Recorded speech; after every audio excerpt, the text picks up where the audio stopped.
గురుగారు మరో ఉత్తరం చూద్దామండి. మంగళగిరి నుండి వెంకటరావు గారు పంపించారు. ఇంట్లో ఉన్న పూజ గది తలుపులు పూజ అయిన తర్వాత తప్పనిసరిగా మూసివేయాలా తెలియచేయండి అని అడుగుతున్నారు. కాసేపు అయిన తర్వాత మూసివేయాలి. ఎప్పుడు పూజ పూర్తి అయిపోతుందా, ఎప్పుడు తలుపులు వేసేద్దామా అనే తొందరపాటుతో కాకుండా పూజ ప్రశాంతంగా పూర్తి చేసిన పిమ్మట హారతి ఇస్తాం, కృష్ణార్పణమస్తు అంటాం, తీర్థ ప్రసాదం స్వీకరిస్తాం, పూజ గదిలో నుంచి బయటికి వచ్చేస్తాం. ఇలా వచ్చేసిన తర్వాత హారతి కొండకెక్కాలి. ఆ పిమ్మట 1-2 నిమిషాలు అలా తెరిచి ఉంచాలి. దీపాలు జ్వాజ్వల్యంగా ప్రకాశంతో వెలుగుతూ ఉంటాయి. కానీ హారతి కొండకెక్కిన తర్వాత నమస్కరించి నెమ్మదిగా బహుజాగ్రత్తగా ఆ తలుపులు మూసివేయాలి. మూసివేసిన తర్వాత మన ఇంట్లో మనం ఎలాగైనా తిరగవచ్చు. తలుపులు తెరిచి ఉంటే దేవదేవుడు ఆయన్ని మనం ఆ గదిలో ఆహ్వానించాం. ఆయన మనందరినీ గమనిస్తున్నాడు.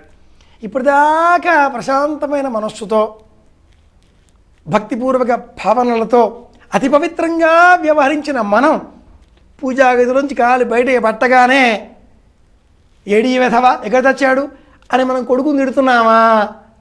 పూజ అంతా కూడా వృధా, నిష్ప్రయోజనం. చేసింది ఎందుకు? ప్రశాంతత కోసం కాదు. ఆయన వింటూ ఉంటాడు. ఈ కొడుకు పేరు రాఘవుడు అని పెట్టుకున్నాడు. రాఘవా అని పేరు పెట్టుకున్న ఈ తండ్రి పూజ పూర్తి చేసి బయటికి వచ్చి ఏడీ విధవ రాఘవుడు తన గాడిదని ఎక్కడ పోయాడు అంటే లోపల ఉండి ఆ స్వామి ఏమనుకుంటాడు? ఆయన నిజంగా ఉన్నాడు.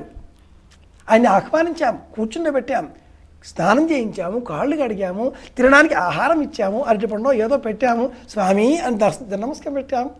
కనుక బయటికి వచ్చి అలా మనం తిట్టకపోతే వీడు మన మాట వినడు కాబట్టి తిట్టాలి. మరి ఏం చేయాలి?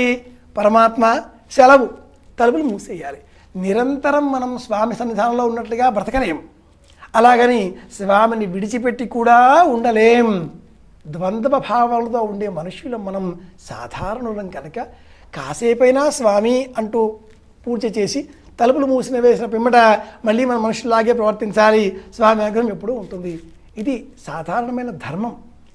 గురుగారు, మీ అమూల్యమైన సమయాన్ని వెచ్చించి ప్రేక్షకుల సందేహాలను శాస్త్రోక్తంగా నివృత్తి చేశారు. ధన్యవాదాలండి. కృష్ణార్పణం.